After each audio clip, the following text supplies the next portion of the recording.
And to close the day, our final speaker of the day is none other than the inimitable Aaron Patterson. Woo! Yeah. Aaron is the self-proclaimed uncle of Rails. Cool uncle, I think you said. Cool uncle, cool yes. Uncle. Sorry, I forgot that detail. Prototypical Ruby and Rails developer, even though he does mostly C and Rust these days. And an all-around lovely person. Please give a round of applause for Aaron.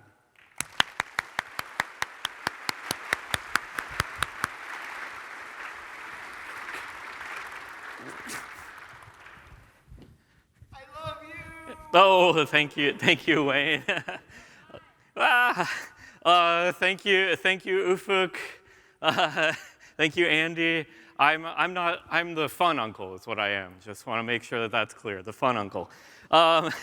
So I want to start off today with a few random facts. The first random fact I want to give you is that Ruby actually uses pseudo-random numbers, meaning it's not perfectly random. The next random fact I want to tell you is that you can use srand to control your random numbers. So if you need stable random numbers, you can use that. Why aren't these jokes landing? Oh my god. My next random fact is that you can instantiate a new random object using the random class. So if you need a new random instance, you can do that. But also I was thinking random class, that's not good enough. What I really, really want is a random class. So I wrote this, and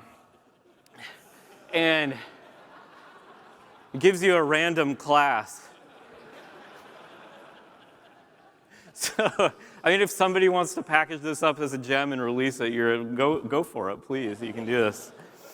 Anyway, the reason I wanted to give all of these random facts today is because I feel like random facts these days, they're not normally distributed. So I wanted to tell you all these.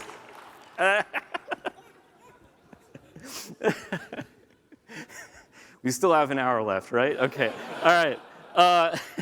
I'm really, really happy to be here. I'm so happy to be here today. It's great to be in the Motor City. I heard that this is where Rails engines were invented. Yeah. I was going to talk about Rails engines, but then I decided to have some active record reflections.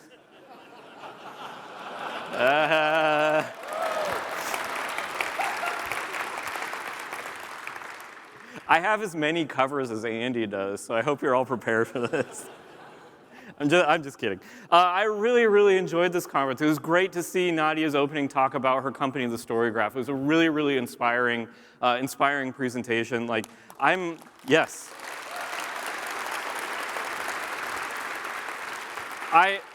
I'm not particularly interested in starting a company, but her talk was so inspiring. I was like, wow, maybe I should start a company. I will not, but it was that good.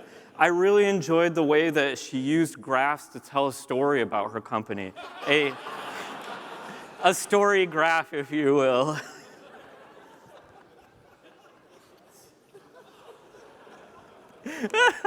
Yes. All right. Irina's talk was also incredible. I really enjoyed hearing so many stories about all the different startups using Ruby on Rails, building successful businesses with Ruby on Rails. It really made me feel good to hear these stories. I enjoyed getting the feedback that she delivered to our community, how we can improve Ruby and Rails and improve our ecosystem. Especially telling people to be loud about the framework that we use and love. I think that's really important. However, yes,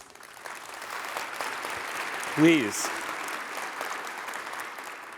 I have to admit though that being on the Rails core team, some of the feedback that she gave was a little bit hard for me to take. I wasn't exactly sure how to react. I enjoyed John's talk on Vernier as well. I actually after his presentation, I used his profiler to shave about 10 minutes off of this presentation. So if you're tired of these jokes, he helped reduce them. Actually, when he first put up his website, like he put up this website and he sent me a DM and I was extremely confused because he said to me, hey, check out my PFP. And I was like, what? And it turned out it was a profiler page. Yes. Yeah, okay, all right. Let's move on to the next jokes. I really enjoyed Hack Day. It was a ton of fun. I helped some folks work on a feature, so like adding a callback to active storage so that we could know when a file had been uploaded, we could get a callback. I thought that was a lot of fun. I also helped somebody running Lobsters. We were trying to track down a memory leak in his application. And in fact, like Lobsters is a Rails application. You should check out this website if you haven't. This is a great website. It is a Rails app, and I think that's so awesome. So to Irina's point about being loud about who uses Rails, I want to do that on stage too. So I'm really happy to be here in Detroit. It's my very, very first time here, my first time in Michigan. I'm so happy to be here. I tried to do all of like the local Detroit stuff. I wrote on the People Mover. It was a moving experience. I heard that I was really excited to come here because I heard that there was like a statue built of our most beloved like Ruby linting library, Rubocop. And it's true, there is a statue. This is the statue. I haven't seen it. It's locked in somebody's garage, but there is a Rubocop statue here. It's incredible. I ate some of the Detroit-style pizza. It was delicious. Also, block cheese, amazing. I am not good at geography. I thought that Coney Island was in New York, but it is not. I went to this place. I got a Coney Island hot dog. It was delicious. Got the Lafayette Coney Island hot dog. This is it. It was good. Now, some of the things I haven't been able to do, that I've missed out on so far. I have not been to a party store yet. I heard that they are all the rage, but I don't know. I haven't been there. Also, I have yet to visit our neighbors to the south, Canada.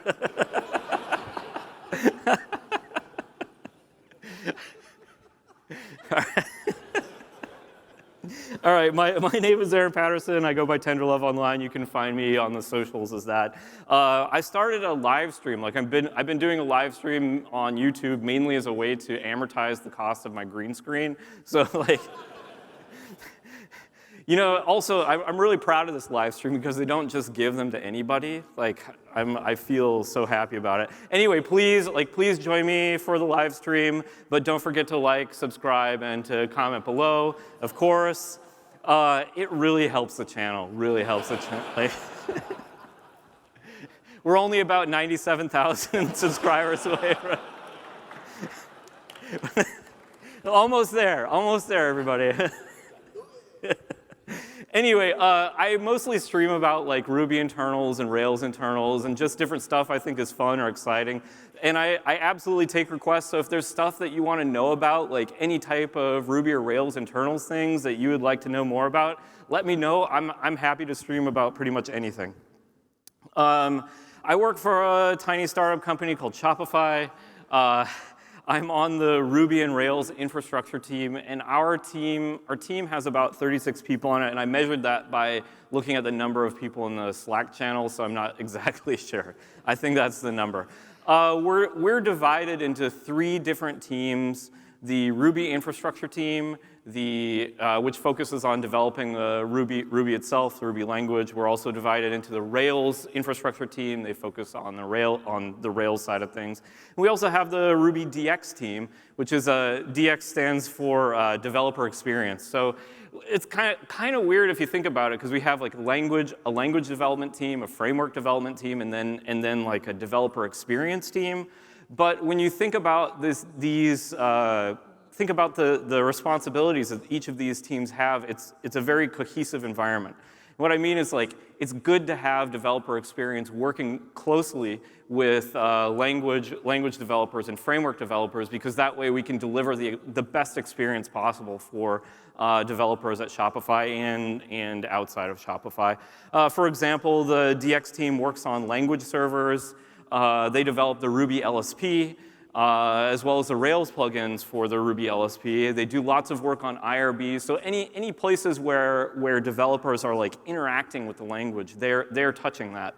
One great example is of this collaboration is in Ruby 3.3, there is a new gem called Prism. If you think about all the responsibilities of developer experience, a lot of those tasks involve doing static analysis of code, and we needed a way that we could parse Ruby code well, get error messages out of it, as well as do transformations on ASTs, things like that. So we developed this.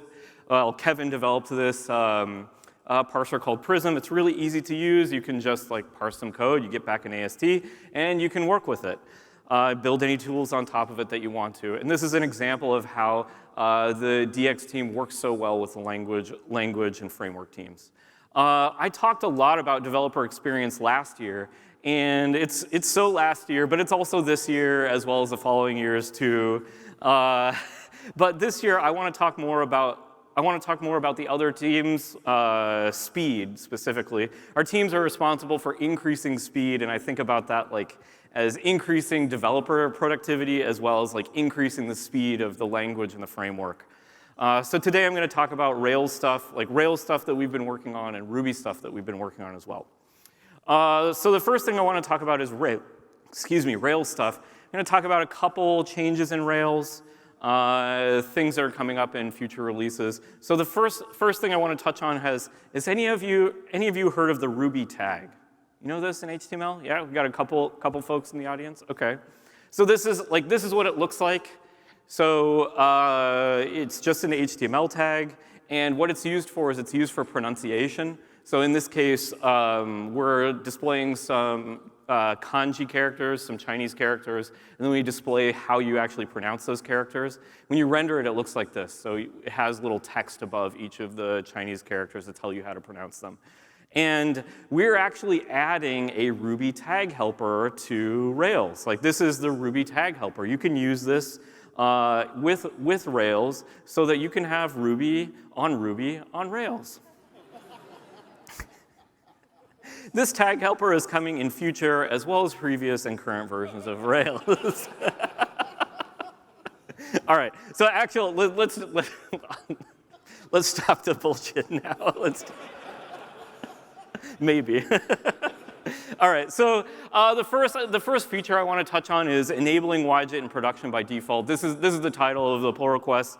If you're using Ruby 3.3 in future versions of Rails, we will enable widget by default in production. We're using it at work in our production applications. We're seeing about a 15% performance improvement, but we've had reports of speedups that are even better than that. So it depends on your workload, but check it out. Like if you're in an environment that's not memory constrained, it's basically just free performance for you. So you should check it out. You can actually enable widget today. You can beat the line. Act now. All we do is we generate this initializer. This is basically the entire change. We generate this initializer, and when the application boots, it'll run this initializer. If you want to do it today, just copy this initializer into your application. What's nice about this initializer, though, is that we actually wait until after the application has been booted to enable widget. We added a method to widget such that we can enable the method, or we can enable the JIT when we want to, like during runtime. And I think this is a great example of how this particular team, the language team, as well as the framework team and the DX team are working together to give good features. We're able to say like, hey, I don't want to JIT all of the boot time stuff because we don't really care about the boot time stuff. It's not going to be serving things to our customers. We care about the runtime stuff. So we'll say, hey, we're going to wait until after we've booted to enable widget. So this will reduce our memory, but also give us better speed for responses. So please take this code, do it in your app. The next feature is pretty interesting. This PR is a proof of concept PR. Follow-up, this PR didn't land, but a follow-up one did that added the functionality. And what it is we wanted to add an option to disable connection caching. This is kind of weird, like a weird feature, but I'm going to tell you why I think this is a really cool feature. So when you access a connection in Rails, you might do something like this where you say ActiveRecordBase.connection, and that'll hand you back a connection, but it caches the connection and always returns the same connection over and over again.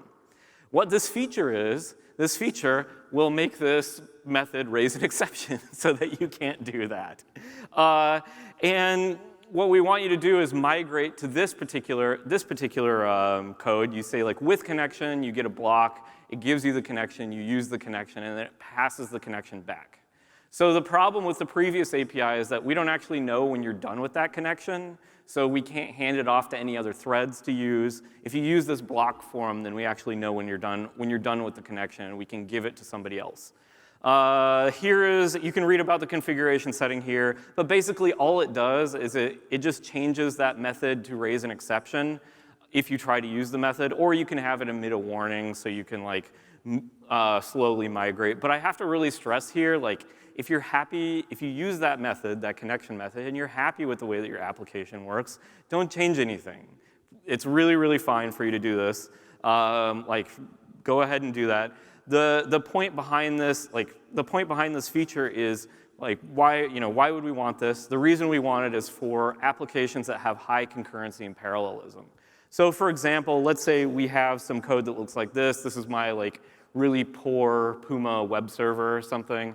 When we're checking out a database connection here, we're required to have at least 10 connections in our database pool.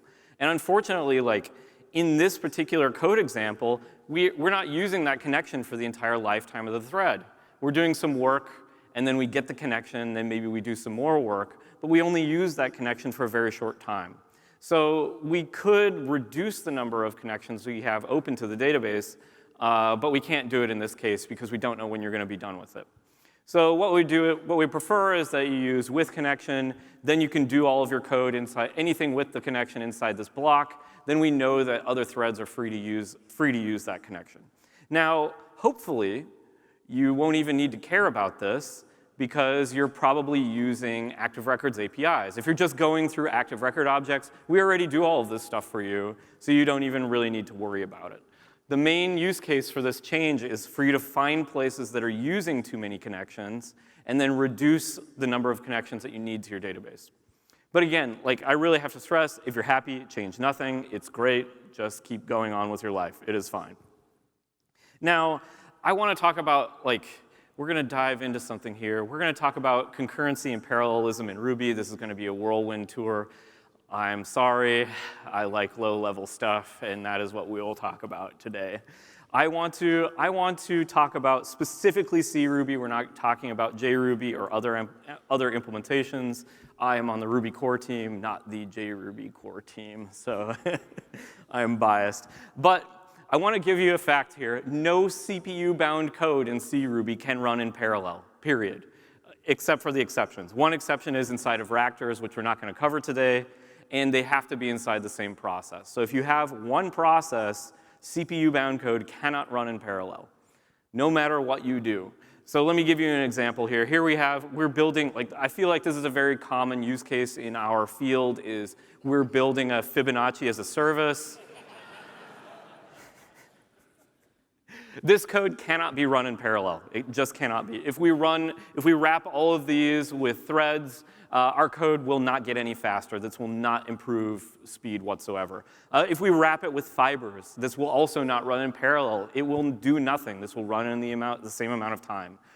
Even if we reach for something like, hey, let's use I don't know, promises and execute all of this, this won't help at all either. I promise. Actually, I find a lot of people use promises for deferring calculations, and I wanted to show you my favorite framework for doing calculation deferment. So let me show you here. This is what I want to do. We have this code here. We're calculating Fibonacci sequence.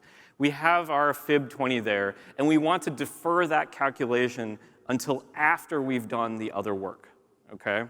We need to do that after we've done the other work. So the framework that I really like to use in these sorts of situations is basically I take this line and then I move it there.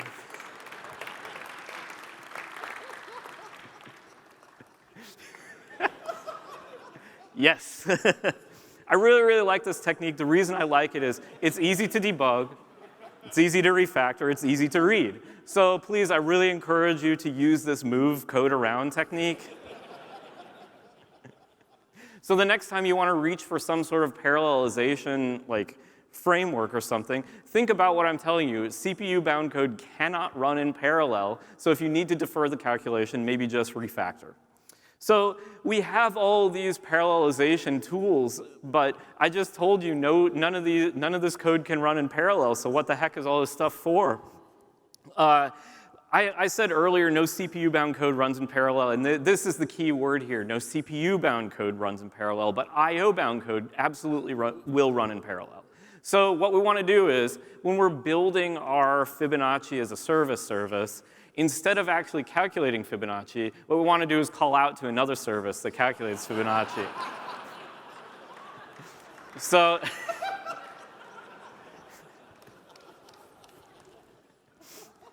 we'll call into somebody else's fast. So when we're doing something like this, we can wrap it with threads, and this will definitely run in parallel. This will speed up your code, because we're using I/O here. Now, unfortunately, let's say we wrap them in fibers. This will not execute it in parallel. This will not speed up our code, and the reason is because fibers use something called cooperative scheduling. So you can think of the difference between threads and fibers as threads are fibers, but they have a scheduler built in. They automatically know when to switch between each other, where fibers, you have to say, hey, I need you to go run this code. You have to opt into switching. So if you're going to use fibers, you have to either implement your own, scheduler, or maybe use a library that implements a scheduler. So you can think of fibers as threads, but without a scheduler. So in this case, like, probably you don't want to write your own scheduler. You should use something like async. That's exactly what this gem does, is implement a scheduler for fibers. And that allows you to run I/O in parallel with fiber objects. So the question is, like, fibers or threads? Both of them allow you to run I/O in parallel. Which one should I choose? And I think a lot of people say, well, fibers are lightweight, and I really hate it when people say this, because what does lightweight mean? Like, I don't like these squishy terms. I want to know what do you mean by lightweight? So what they mean when they say that fibers are lightweight is that you can create and destroy fiber objects more quickly than you can create and destroy thread objects. But the code that you execute inside of either a fiber or a thread will execute at the same speed. So it's nothing to do with the code that you put inside of those fibers, but everything to do with creating and destroying those particular objects. The other issue is that threads will typically use more memory than fibers will, for example. Now, it's kind of hard for me to decide which one of these to choose, because, like, if you're putting stuff inside of a thread or a fiber, it's probably your bottleneck, because you want to run that thing in parallel. But if that is the slow thing, then if your code is the slow thing, then does it really matter how fast creating a new thread is?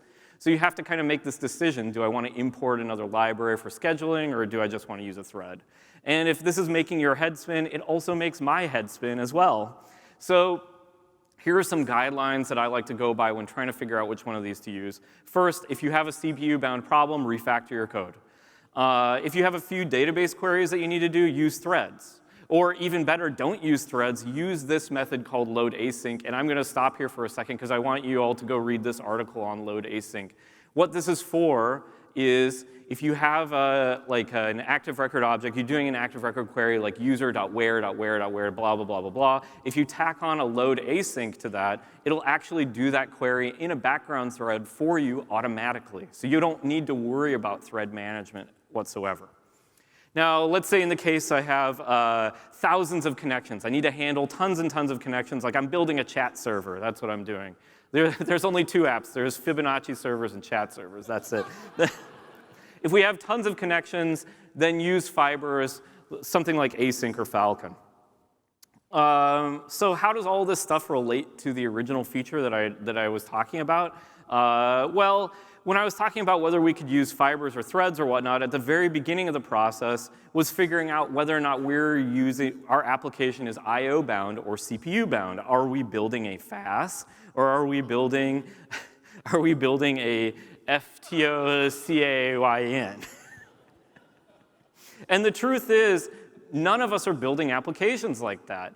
If you look at the workload of your application, it's probably going to fall somewhere in between these two.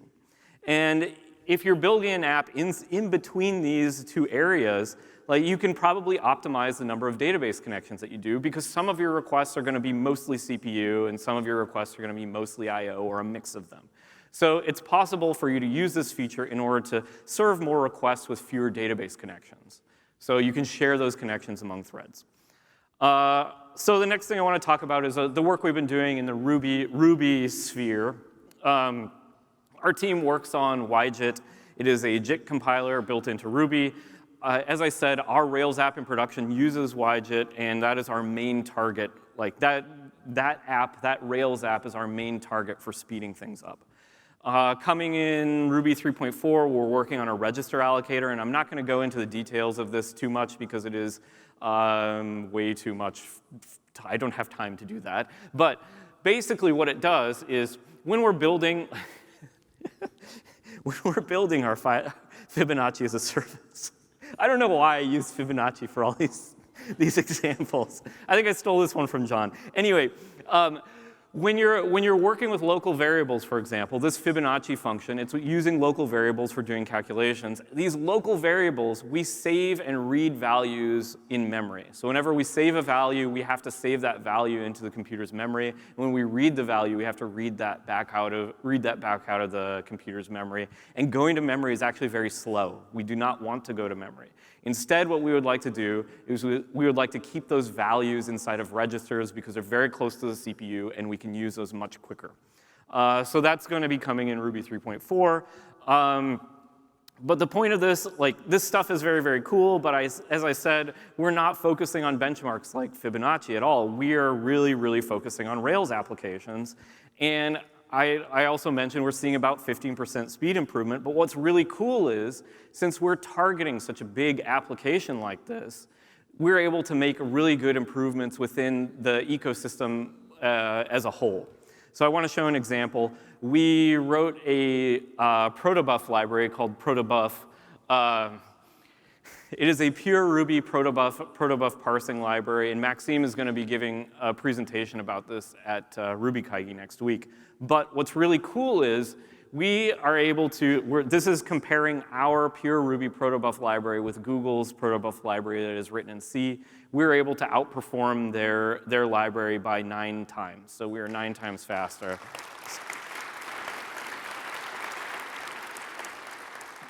We were also able to implement a GraphQL parser that was able to outperform a C-based GraphQL parser. And the reason that we're doing all this is because we want to make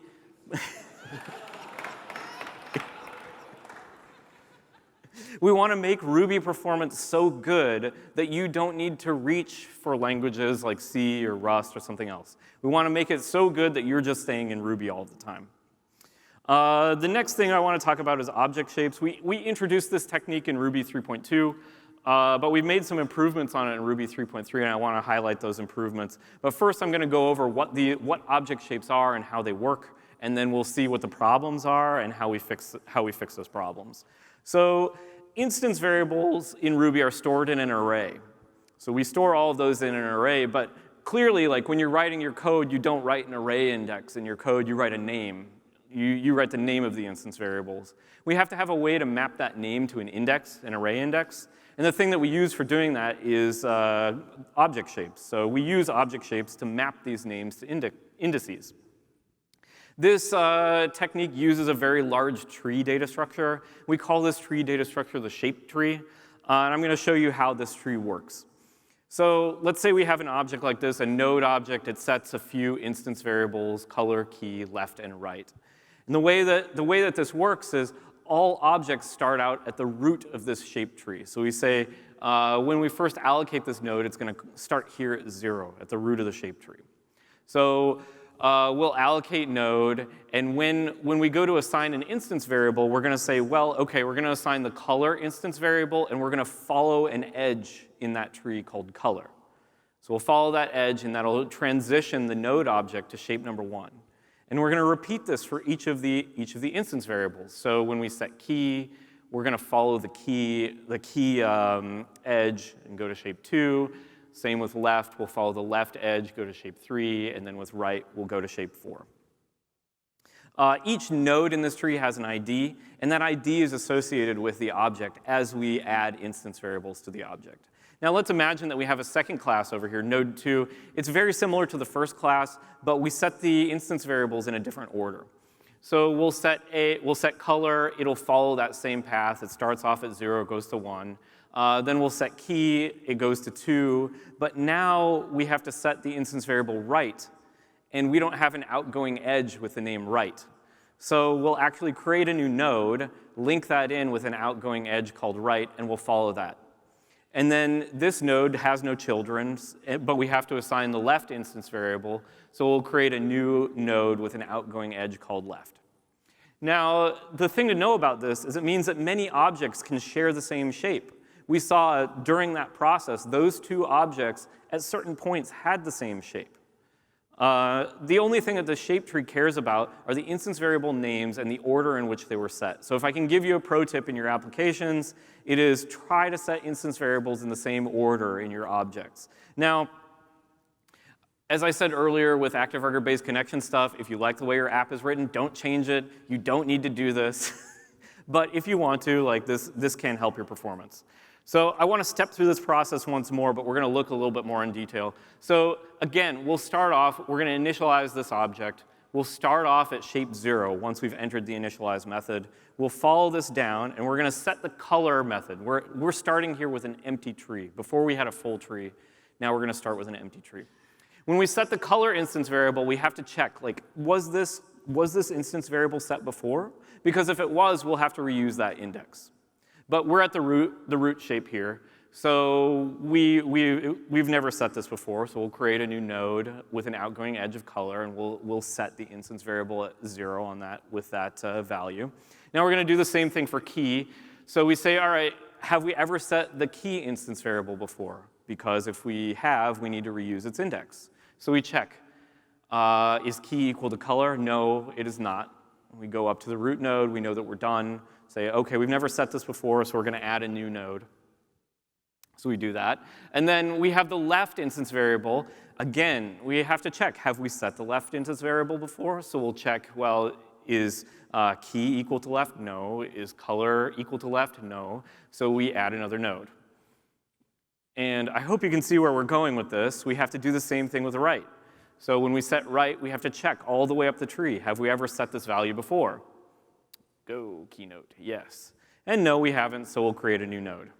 Now, the thing to know about this is the instance variable index is equal to the depth of the tree. So we can determine that index very, very easily. However, before we set an instance variable, we always have to check if an instance variable is defined. So this is very, very bad news for us, because checking for an instance variable is an ON operation. We have to check every single node in that tree. Did we set that before? And even worse, it means that our initialize methods are probably n squared, which is not good if you're not familiar. So what I'm saying here is, as we add more instance variables, the number of checks increases. So imagine we have an initialize method with n instance variables in it. So we set A1, A1 has to check 0 parents. We set A2, that has to check 1 parent. A3 has to check 2, A4 has to check 3, et cetera, et cetera, et cetera. Now, we can actually write this out as a series like this. It's going to be, the cost of our initialize method is going to be 1 plus 2 plus 3 plus 4. And we can take this series and rewrite it as a summation like this. And we can take that summation, I'm not going to prove it to you here today, but we can take that summation and rewrite it as an equation like this. And if we multiply that n out, we'll actually see that we have an n squared there. And that is not good. We do not like n squared. Now, the good news is that most objects don't have that many instance variables, right?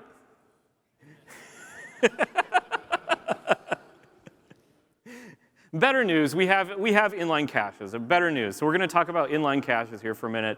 As in the previous examples, we're going to look at the same example, but here we're going to introduce an inline cache. Again, we start out at 0. We add our color instance variable, and we have to do that same check. But here we introduce an inline cache. The key to this cache is the shape ID of the object, in this case 0. The value of the cache is the next shape ID, in this case 1. We also store another value in there, which is the index of the instance variable that we're storing, in this case 0. So we store that here, and then we do the same thing with @key. We'll do the same search, introduce this inline cache, do the same search, introduce the inline cache, et cetera, et cetera. Now, the second time that we execute this code, we'll go through, and again, we start off with shape 0. It checks the inline cache. It's currently shape 0. It checks the inline cache. The keys match. We have a hit, so we don't search the tree. So our cache key is the shape, which is 0. The key hits, so we don't bother searching. And this is really great, and this is why I was saying it's good if you set instance variables in the same order, because we'll get very, very good cache hits, and we don't have to deal with searching this tree. So all of these will hit cache. Yay, cache. Go cache. Nice. And we don't have to worry about this anymore. Reading works the same way as writing, but we don't have to store as much information on those inline caches. So in this example here, we're going to read the value color. We have to search what is the index of color. Once we find that index, then we'll store an inline cache. And then the second time we call that, we hit the cache, and we're good. So cache hits are great. Cache hits are constant time. We don't have to search this tree. Cache misses are ON. That's not great. So what we did in Ruby 3.3 is speed up these cache misses, and I want to talk about that now. So when do cache misses occur? We typically see cache misses when we're handling unexpected shapes. So the shape has to be something we didn't want. And I'm going to show a few examples that I think are common cases where this happens. Here's an example where we have a subclass. Our subclass is adding an instance variable, but it's using a method from the superclass. So our subclass will have a different shape than the superclass. And when we're using that read method, you can see, well, here we're going to have a cache miss when we use a subclass. A worse example is, let's say we have a subclass and we set an instance variable before calling super. Like I was saying earlier, we usually start off at shape 0, but this superclass, sometimes it starts at shape 0, sometimes at shape 1, and we get really poor cache hits. Another example here, I don't think, this is an example of using an or equals. If we use an or equals, we're going to get a ton of different shapes because we don't know the order in which those or equals happens. But I think this one's fine. I don't think anybody actually uses this code, so it's fairly rare. I'm just kidding. If you write code like this, it's fine. Don't worry. There's no judgment here. There's a judgment-free zone. Please continue to write code like this. So how can we speed this up? We saw earlier that all of these cases basically devolve to searching this shape tree. We have to go backwards through it linearly. We have to check each node one at a time. So how do we deal with this? Like, it would be really, really nice if we had a hash table at each line where we could say, at each node, where we could say, like, hey, let's check, is this thing in the hash? If it is in the hash, we know it's been defined. If it hasn't been if it's not in the hash, then we know we need to do something else, create a new node. But a huge problem here is, like, can you imagine writing some code like this in Ruby? You're going to write a set, and that set's going to contain color, and then you're going to have to dupe the set and add one key, and then dupe the set again and add one key. Like, this is not great, because you don't want to duplicate that set for every one of these nodes. We have all this duplicate information in here. So really what we want is some sort of data structure where we can get fast lookups and maybe have multiple versions of that data structure. So we can say, hey, we have a version with one key, version with 2, with 3, et cetera. We'd really like a data structure that decreases duplication. So maybe we can share memory between each of these hash tables. And actually, we found a data structure like that. It's a functional red-black tree. It's really great. It gives us very fast lookups, but it also supports multiple versions, and these versions actually share memory with each other, so we can reduce our memory overhead. The one trick, though, or the one caveat to this red-black tree is that you can't delete anything from the tree. So we can't delete anything from this tree, and that's not great. However, object shapes are never deleted, so this is not a requirement. So what we did is we introduced this red-black tree in here to give a cache exactly like this, and I want to share some benchmarks from it, benchmarks from the results. So here's a benchmark. in this benchmark, you don't need to read the code too closely. What we're trying to do is we're trying to study, OK, let's give it an object. We're going to keep adding instance variables to it and instance variables. And we're going to measure how long it takes to read an instance variable. And we're going to do it in two cases. We're going to do it when it hits cache and when it misses cache. So if we look at the output from this benchmark, we'll see on Ruby 3.2, when we hit cache, it's definitely constant time. That's great. But when we miss cache, you can see a linear increase in time like this. After we introduce this red-black tree in Ruby 3.3, this is what it looks like. So you can see as we add instance variables, even though we're missing cache, there's a little bit of overhead, but it's not that much at all, and it does not grow like the previous slide showed. Since I went through all the work to do those, I put them all on the same slide here. So I need to amortize the cost of making those benchmarks. So you can see here that linear increase, and our red-black tree cache is working extremely well, even in cache miss cases.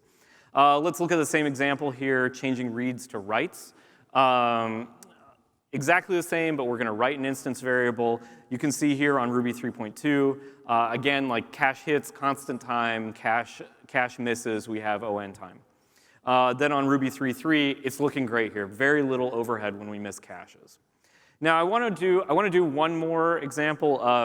Memoization, another uncommon pattern. I hope. I'm just kidding. So in this case, I want to measure what is the time of checking whether or not an instance variable is defined. All of those previous cases that I showed you, the instance variables had already been defined. We were looking for an instance variable that exists. So how long does it take to find an instance variable that does not exist? What does that look like? So I rewrote these benchmarks here, and what we're going to do is instead of reading or writing, we're going to check to find, and we're going to check how long does it take to find an instance variable that doesn't exist. So here is, I wanted you to brace yourselves, here is the benchmark results on Ruby 3.2. Wow. Our cache miss case is just as slow as our cache hit case. And it turns out that's because, well, we didn't actually have a cache on Ruby 3.2. So we introduced the cache on Ruby 3.3. So this is going to be really great. We're going to love this next graph. Here is the next graph. This is Ruby 3.3. In this case, we always hit the cache on the bottom line, and we have constant time.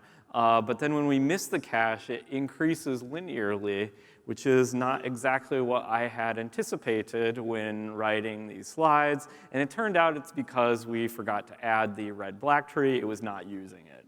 So I want you to look forward to Ruby 3.4, where the graph looks like this. Thank you. Yes. All right, enough slides. Let's wrap this up. I feel like I've been talking too much, so we're going to quit now. I have been a Rails developer since 2008. I've been coming to this conference for at least 10 years, and I love being a Ruby and Rails developer. And every time I come to this conference or go to any meetups or hang out with anybody in the Ruby and Rails community, I always think to myself, back over these many years of being a Rails developer, when was the best time to be a Rails developer? When was that? Is there some sort of heyday or golden era? And to me, the best time to be a Rails developer is now. Now is my favorite time to be a Rails developer. This is it. Yes, please.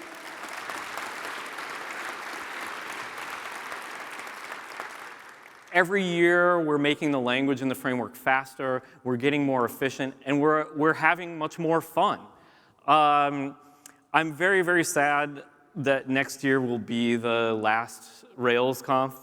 But since I'm giving the closing keynote here, it means that I have the penultimate word. It is sad that RailsConf is going to be ending, but I want all of you to know that after this, we can get together and I will Rails console you.